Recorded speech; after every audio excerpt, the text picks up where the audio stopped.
Yeah.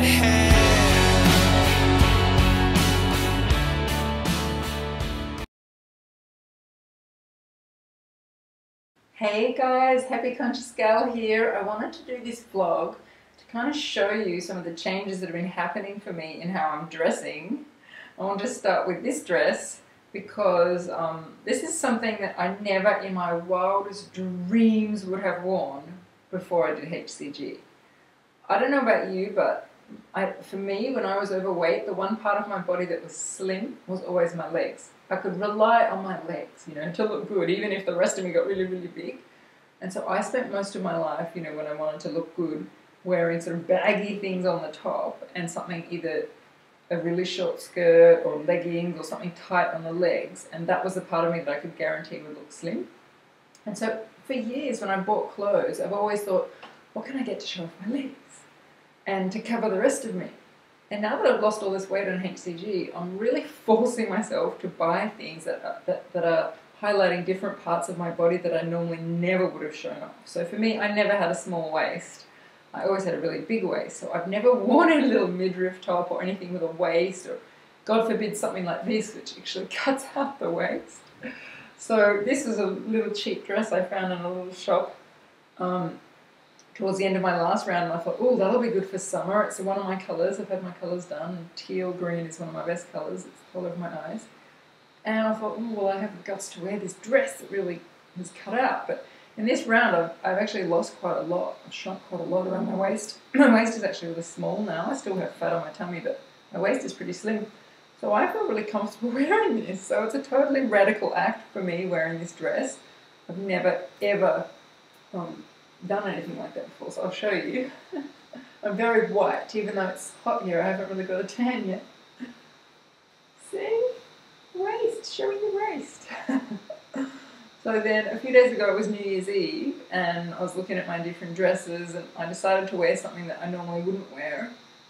It was something that really showed my shoulders and my back, and in the past I always had really big shoulders, so I didn't used to show them off. I'd always have my hair covering my shoulders, and I'd cover them with clothes. I'd wear a little thing, a shawl or something, and I always just wear something short to show off my legs. So I had this dress and it shows off the shoulders, and so I did my hair and I styled my hair so it was really pulled back so that my whole shoulder and back was visible. And I'll show you the picture. So you can see it's pretty glamorous. It was pretty funny actually, because where I'm living now is really like the land of the hippies, and everyone was in sort of hippie clothes, and there was me in full makeup, full hairstyle, evening dress, totally glamorous. Didn't fit in at all, but didn't matter because I felt fabulous and I felt really slim, and it was just really exciting to me to be able to wear something that showed off a part of my body I never would normally show off. But then a couple of days ago, I had an even bigger shift. And this is the one that I really want to tell you about, because this is the one that I think is completely life-changing for me. So I think I shared in one of my recent vlogs that I realized that one of the reasons my body was hanging on to fat around my tummy was because I really had always had a lot of self-loathing about that area. I really felt a lot of shame about it.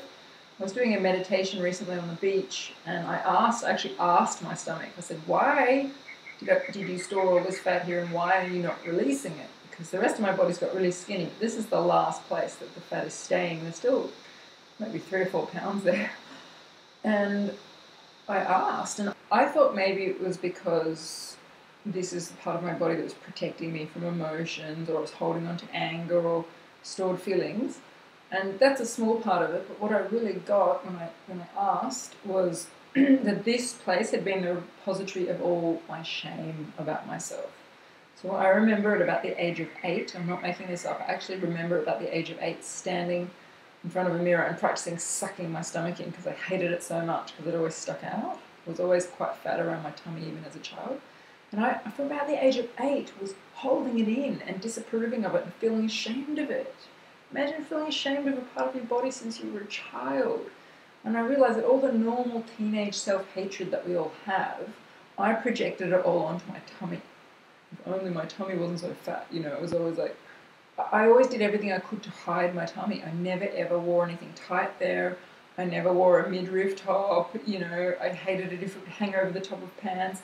I used to wear baggy tops, or I used to wear a lot of vests, sort of long vests that would sort of hide it. I became a master of dressing to hide my stomach. Even this dress hides it. I became a master of that. And I spent most of my life sucking my stomach in. And as you guys know, I had a history of chronic pain. I had chronic pain for many years, and it started with lower back pain, which started when I was about 12. Anyway, when I was about 30, I started doing something called the Feldenkrais method, which was amazing training I did for 4 years, which completely cured me of my chronic pain, completely relearned how to move, became this slinky person I am now. But a really pivotal moment in that came in the training where I got shown that the fact of me holding my stomach in all the time, keeping these muscles rigid, was one of the main causes of my lower back pain. Because essentially I was creating a vice or a brace through this whole area of my body, crunching my discs together and straining all the muscles of my lower back, because actually our stomach is designed to be free. It's like our hand, if we walked around with our hand in a fist all the time, we wouldn't be very functional. We wouldn't be able to paint or eat or stroke someone's hair, but we'd be able to hold a fist. I was doing that with my stomach, which is what a lot of us do, suck our stomach in all the time, but it's not natural. It basically means our hips can't move, our pelvis can't move, our lower back can't move properly. We're restricted in walking, dancing, making love, any actions that require movements of the lower back, the hips, the pelvis are totally rigid, and eventually the discs just get crunched. So I remember during that training having this lightning bulb moment where I realised, oh my God, I have to stop holding in my stomach or I'm going to be in pain the rest of my life. But it was really hard because I knew that if I stopped holding in my stomach, it was going to look much bigger because I was actually going to let it out. And I was quite traumatised. And I remember just making a decision one day and going, you know what? I don't care if I look fat because I cannot be in pain anymore. And I started letting my tummy just hang out, even though I was quite overweight at the time. And it really didn't matter because I was overweight anyway. It didn't make that much difference. But for me, it was a challenging one. I let it go, and from that day on, my lower back started to improve and all my other symptoms of back pain started to improve. And to this day, I notice if I wear a tight pair of jeans and my tummy's hanging over the top and I feel self-conscious and I, without even realising it, start to suck it in, within an hour I'll have lower back pain again. So I have to go, stop it, put on a bigger pair of pants. Don't wear something that encourages me to unconsciously suck my stomach in. So you can see how long this pattern has been running. So nowadays I don't suck it in, but I have still been very self-conscious about it. And even during this protocol, as the rest of me has been getting skinnier, my legs have got really, really skinny on this protocol.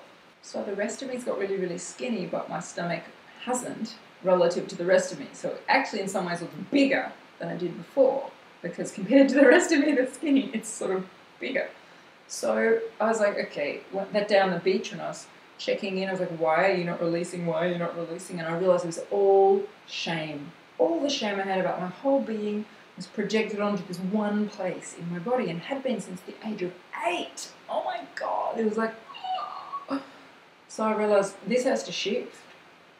I mean, if I'm ever going to release this weight, it has to shift, but forget that. If I'm ever going to be free from this prison of shame, this has to end, and even if I get fatter or thinner, it doesn't matter. I need to be free of the shame of this part of my body. I need to be able to love it no matter what size it is. And that's the last piece of my healing journey that has to happen. So I was like, okay, how can I do this? And I realized that the best way to overcome a fear is actually to just face it head on. In actual fact, go with it, exaggerate it. So I thought, okay, I'm going to do that. I'm going to exaggerate my stomach. Instead of covering it up, minimizing it, wearing slimming lines to cover it, I'm going to exaggerate it. So I spent a couple of days just walking around the house wearing like baggy pants rolled down and wearing my t-shirt rolled up and just walking around the house showing my tummy. It was pretty horrible feeling in the beginning because I've never done that before. And, every time I look down, I go, ugh, fat, But my partner thought it looked sexy because in actual reality, my tummy's not that big anymore. It's all in my own head. And he thought it looked hot, and I sort of got used to it after a couple of days. And then I thought, right, I'm ready for the next level of this experiment. I'm going to do this in public. So you've got to remember, my whole life I've spent covering my stomach with strategic clothing. So I was like, right, this time I'm going to draw attention to it. So I put on this little skirt, little tight skirt that I've got that you can roll down. It's got a sort of rolling down top. So I rolled it down, I wore it under my tummy, slung really low. And I brought a tight t-shirt that I could tuck in so it would turn into a little midriff top. And in between there was nothing, just my white tummy. because I've never had a tan on my stomach, have I? Because I've never shown it to the world. So it's never had any sun on it. So it's like pure white, fluorescent, like a marshmallow. And then I got my body chain and I put it on. Now some of you might remember my body chain from earlier in my HCG journey. In fact, I'll show it to you right now. This is one of the great weight loss tools I've been using. If you want to know how to get one, just email me happyconsciousgal@gmail.com and I'll tell you where I got it from. It's from this amazing woman in New Zealand who makes them. Anyway, you put it on and you can use this to measure yourself. But what you do is every day, as you get slimmer, you find it does up on smaller links. So at the start of HCG, this was, I had to wear it on the biggest. I don't know if you can see that in this light, but see how big it is now? But this was tight on me at the start of HCG. That's how much I've shrunk, like a whole person size. So now, if I keep it at its full size, it hangs all the way down here. So you can imagine if you're wearing nothing on your tummy, it's pretty sexy, you can wear it. So I was wearing it. Actually, I'm going to show you this. I'm going to change outfits. I'm going to show you this body chain right now. Hang on one sec.